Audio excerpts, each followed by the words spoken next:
Assalamualaikum warahmatullahi wabarakatuh. Alhamdulillahi rabbil alamin, wassalatu wassalamu ala ashrafil mursalin nabiyina wa habibina Muhammadin wa ala alihi wa sahbihi ajma'in. Asyhadu an la ilaha illallah wahdahu la syarika lah, al-malikul haqqul mubin, wa asyhadu anna Muhammadan abduhu wa rasuluhu an-nabiyul amin. Qala ta'ala ya ayyuhalladzina amanu ittaqullaha haqqa tuqatih wa la tamutunna illa wa antum muslimun. Allahumma 'allimna ma yanfa'una wanfa'na bima 'allamtana wa zidna ilma ya alim. Amma ba'd. Kaum muslimin dan muslimat, as-sa'imin as-sa'imat, al-musyahidin wal musyahidat rahimani wa rahimakumullah. Alhamdulillah, kita bersyukur kepada Allah Subhanahu wa taala. Pagi ini di hari kedua, memasuki hari kedua bulan suci Ramadan 1447 Hijriah. Mudah-mudahan Allah Subhanahu wa taala menerima ibadah puasa kita yang telah kita lakukan dan yang sedang kita lakukan, dan insyaallah yang akan kita lakukan. Kemudian kita memperbanyak ucapan salawat dan salam, semoga senantiasa lisan kita selalu bertutur, selalu basah dengan mengatakan Allahumma salli wa sallim ala nabiyyina wa habibina Muhammad wa ala alihi wa sahbihi ajma'in. Harapan kita semuanya bahwa semoga Allah Subhanahu wa taala menempatkan atau memberikan kepada kita kemudahan untuk bisa meniru dan mencontohnya, dan di hari kiamat kelak kita mendapatkan syafaatnya dari baginda kita sallallahu alaihi wasallam. Kita lanjutkan pembahasan tentang wasiat-wasiat Rasulullah sallallahu alaihi wasallam. Pagi ini kita membahas tentang apa yang disampaikan Nabi sallallahu alaihi wasallam kepada putrinya Fatimah. Hal ini datang dari jalur Anas ibn Malik radhiyallahu ta'ala anhu. Nabi sallallahu alaihi wasallam bersabda kepada putrinya, atau mengatakan perkataan kepada putrinya, bahwa apa yang menghalangi kamu untuk mendengarkan wasiatku atau kuingatkan kamu pada setiap pagi dan petang agar mengucapkan kalimat ya hayyun ya qayyum birahmatika astaghith aslih li sya'ni kullah wa la takilni ila nafsi tarfata ain. Ya hayyun ya qayyum, ini artinya wahai zat yang maha hidup. Hayyun ya qayyum, wahai zat yang berdiri sendiri, yang tidak bergantung kepada siapapun. Astaghithu ya hayyun ya qayyum birahmatika astaghithu, dengan rahmatmu aku memohon pertolongan. Aslih li sya'ni kullah, perbaikilah seluruh urusanku. Wala takilni ila nafsi tarfata ainin, dan jangan engkau serahkan aku kepada diriku sendiri walau sekejap mata. Subhanallah, ini hadis atau nasihat yang luar biasa dari Nabi kita sallallahu alaihi wasallam. Alhamdulillah, doa ini dimulai dengan menyebut dua nama Allah Subhanahu wa taala yang sangat dalam maknanya. Yang pertama Al-Hayy, yaitu yang maha hidup. Al-Qayyum, yang maha menegakkan atau yang mengurus segala sesuatu. Nah, seakan-akan seseorang ketika mengatakan ya hayyun ya qayyum, ia sedang mengetuk pintu langit dengan penuh kesadaran bahwa Allah zat yang hidup selamanya, ya, dan mengatur seluruh urusan kita, yang mengatur seluruh urusan alam semesta ini. Ketika kita berdoa kepada Allah dengan mengatakan ya hayyun ya qayyum, dengan penuh kesadaran kita mengatakan wahai zat yang maha hidup, ya, yang mengatur seluruh urusan kita, yang mengurus seluruh apa yang ada di langit dan di bumi, apa yang ada di antara keduanya.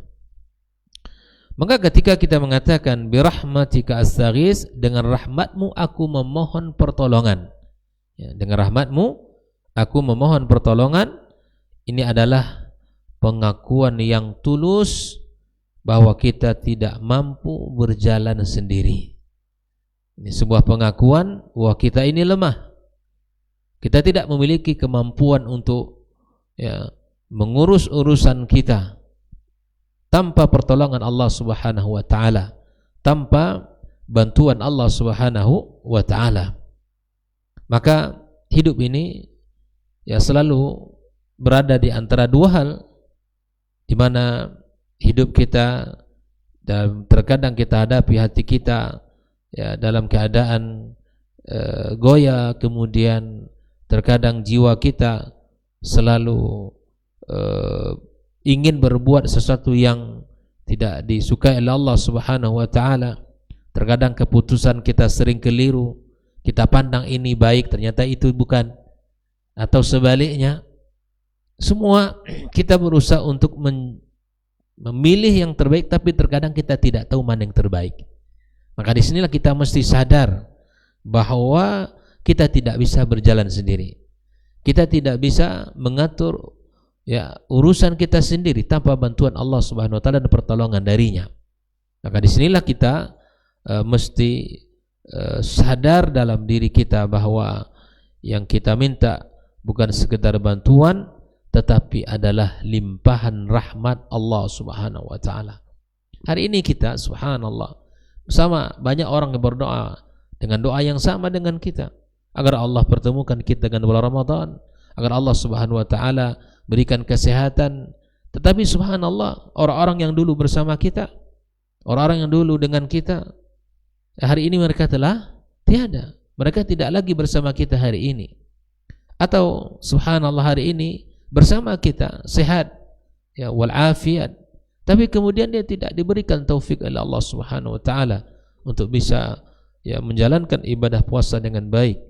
Hari-harinya berlalu dengan perbuatan yang kurang bermanfaat.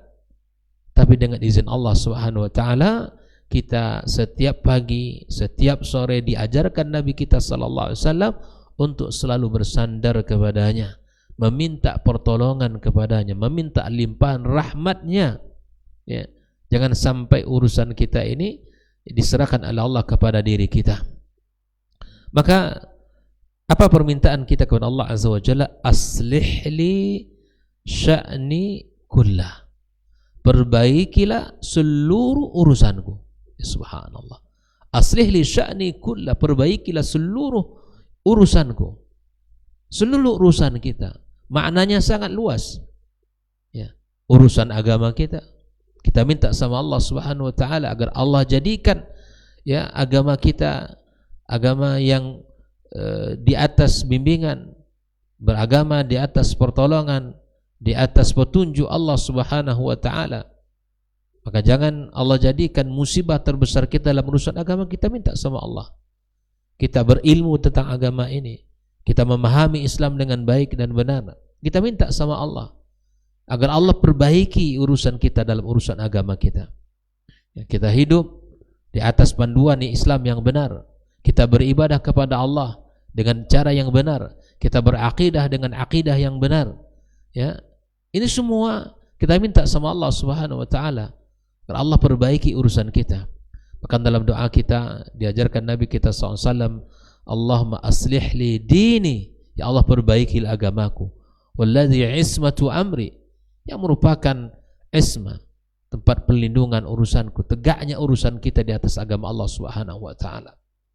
Nah, kemudian dalam urusan apa lagi? Dalam urusan dunia kita, kehidupan kita, kita minta sama Allah bimbingan, pertolongan agar kita bila mana mencari rezeki, kita cari jalan yang baik. Bila mana kita bekerja pada tempat yang baik.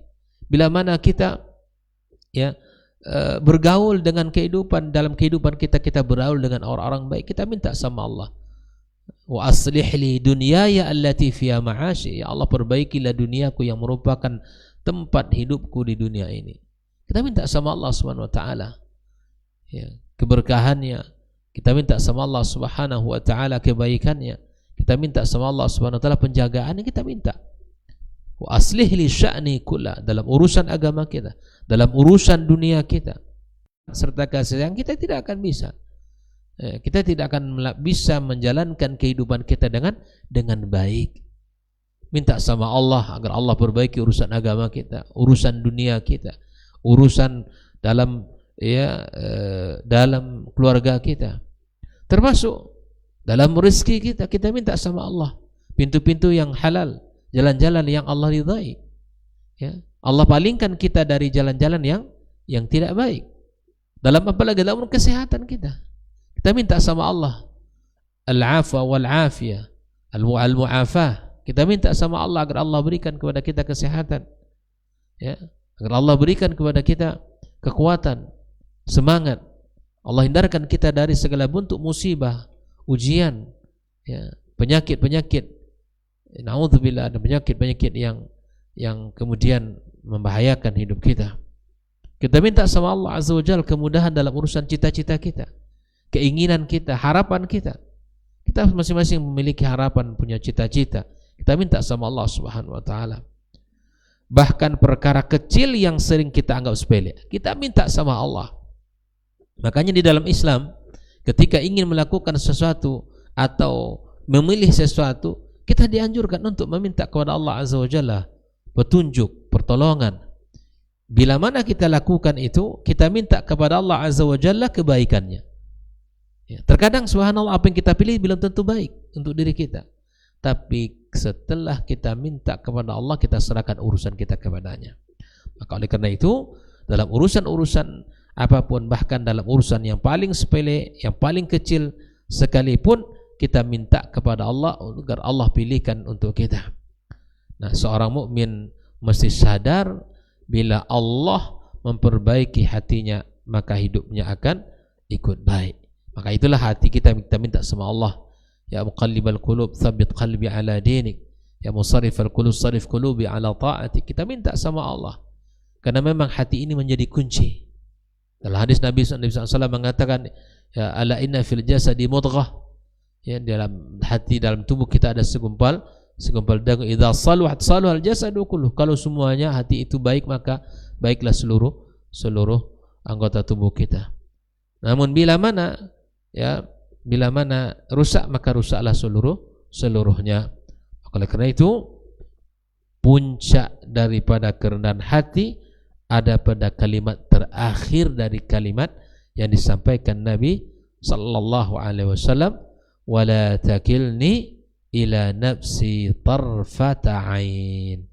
Ya Allah, jangan engkau serahkan aku kepada diriku walaupun hanya sekejap mata. Di sinilah subhanallah satu kalimat yang menunjukkan kerendahan hati kita, ya, kelemahan kita, dan kita berharap atas pertolongan Allah Subhanahu wa taala dan rahmatnya. Karena diri ini lemah, ya, nafsu bisa menyesatkan, emosi bisa menguasai, dan akal bisa salah menilai. Nah, oleh karenanya kita minta selalu pertolongan kepada Allah Subhanahu wa taala. Karena diri kita lemah, sekali lagi saya ulangi, karena diri kita ini sangat lemah, nafsu ini bisa menyesatkan, kemudian emosi ini bisa menguasai kita, dan kemudian akal ini bisa salah menilai. Seandainya Allah Subhanahu wa taala membiarkan kita semuanya, ya, di dalam mengerjakan urusan kita, atau Allah membiarkan kita hanya, ya, sedetik saja tanpa bimbingannya, maka kita akan tergelincir dan bisa binasa. Bayangkan, sedikit saja dilepaskan Allah, ya, kepada diri kita untuk mengurus urusan kita, maka kita akan bisa tergelincir dan jatuh serta binasa. Oleh karenanya kita akui bahwa kita ini lemah dan kita minta kepada Allah Subhanahu wa taala pertolongannya. Ini adalah doa pengakuan totalitas bahwa keselamatan hidup itu tidaklah berada pada pilihan kita, namun keselamatan hidup terletak pada penjagaan Allah Subhanahu wa taala. Seringkali manusia bersandar kepada ilmunya, seringkali bersandar kepada kekuatannya, seringkali bersandar kepada kemampuan ekonominya, dan bahkan mungkin dia bersandar kepada kehebatan dan kecerdasan akalnya. Tidak, semua itu akan bisa binasa dan akan bisa tergelincir bila mana tidak mendapatkan penjagaan dari Allah Subhanahu wa taala. Lihatlah di dalam sejarah Islam, ketika Allah Subhanahu wa taala ya sudah biarkan dia, lihat ketika Qarun Allah berikan kekuasaan, dia tergelincir dengan kekuasaan sehingga dia menjadi orang yang paling durhaka kepada Allah Subhanahu wa taala, orang yang paling orang yang paling durhaka kepada Allah dengan mengatakan dialah Tuhannya di muka bumi ini. Nah, ketika Qarun ketika Fir'aun, ketika Allah berikan kekuasaan, lihat dia tidak bersandar kepada Allah, dia tergelincir dan bahkan binasa. Lihatlah Qarun, ketika Allah berikan kepadanya harta, tapi dia lupa bahwa harta itu dari siapa? Dari Allah Subhanahu wa taala. Maka dia bersandar kepada dirinya bahwa apa yang ia peroleh dari kenikmatan itu adalah hasil kehebatannya, hasil daripada ilmunya, hasil daripada pengalaman dan skillnya. Maka Allah binasakan dia. Ialah Haman. Dan masih banyak contoh-contoh kehidupan dalam sejarah di muka bumi ini. Ketika Allah Subhanahu wa taala biarkan dia, maka disitulah titik awal kehancuran dan kebinasaannya. Ikhwani wa akhwati fiddin rahimani wa rahimakumullah. Lalu apa yang bisa kita ambil dari hadis yang mulia ini? Satu, di antara faedahnya menanamkan tauhid yang dalam. Doa ini menanamkan pada diri kita tauhid yang sangat mendalam. Kenapa? Doa ini mengajarkan ketergantungan makhluk hanya kepada Khalik. Yang kedua, hadis ini membentuk kesadaran akan kelemahan diri. Dengan kita membaca terus hadis ini, doa ini, akan lahir dan akan muncullah kesadaran diri kita bahwa kita ini lemah di hadapan Allah Subhanahu wa taala. Tidak seorang pun yang mampu untuk menandingi Allah Subhanahu wa taala. Kita ini lemah. Ya. Tidak seorang pun bila mana dia menyadari kelemahan dirinya, maka dia tidak akan sombong. Tidak ada orang yang sombong, Pak. Sekali lagi, tidak ada orang yang sombong bila mana dia menyadari dirinya dan tak mampu berdiri tanpa pertolongan Allah Subhanahu wa taala.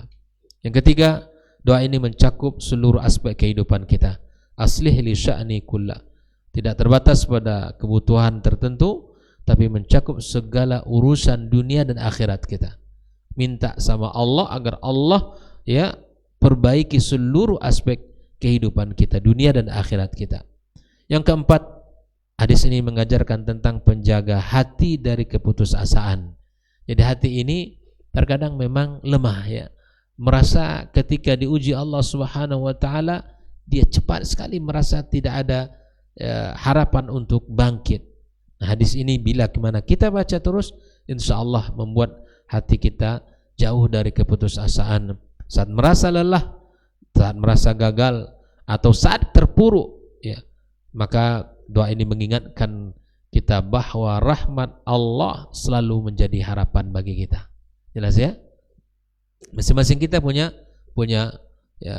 keadaan yang berbeda-beda. Maka saat kondisi itu berat, saat ujian itu bertubi-tubi, maka selalulah bersandar kepada Allah. Jangan pernah berputus asa, karena di antara bentuk kebinasaan itu adalah kata Nabi sallallahu alaihi wasallam al-qanut dan al-ujub. Kebinasaan itu ada pada dua hal.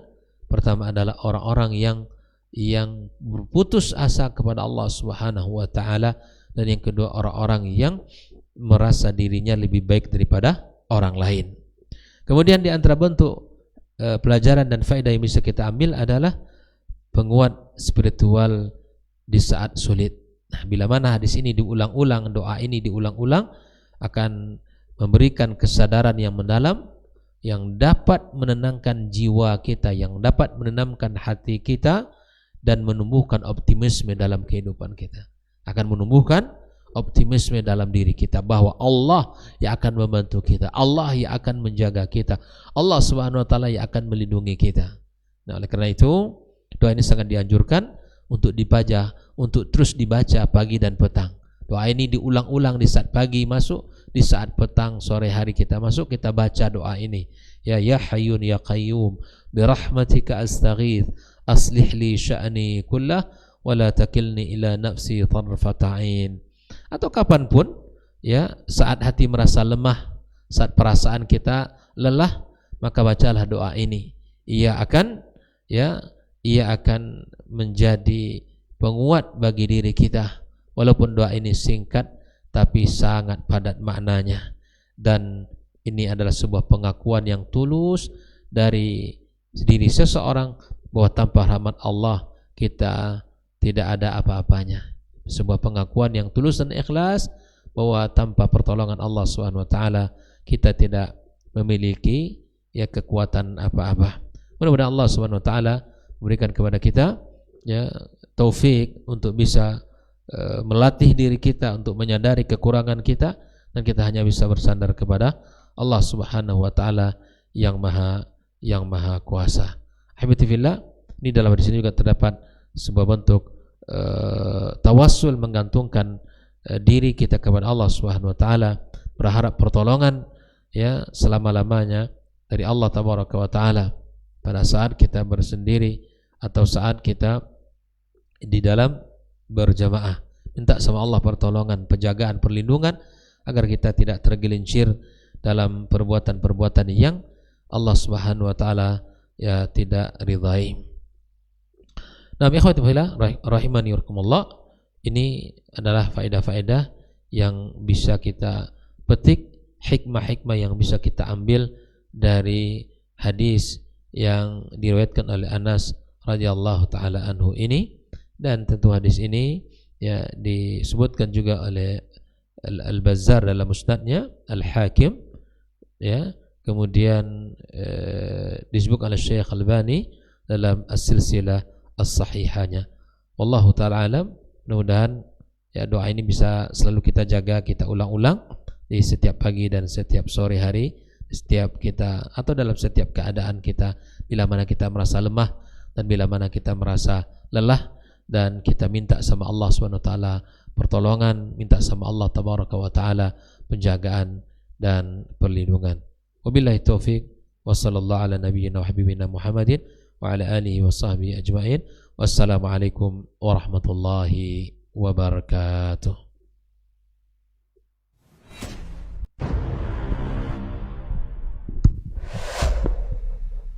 Dunia dan seisinya ini bagi Allah tak sama nilainya dengan sebelah sayap lalat. Barang siapa yang beramal untuk akhiratnya, Allah akan cukupkan baginya urusan dunia. Sayati zamanun 'alan nasi as-sabiru fihim qalqabit al-jamarah. Akan ada satu masa di akhir zaman yang berpegang teguh dengan agamanya seperti orang yang sedang memegang bara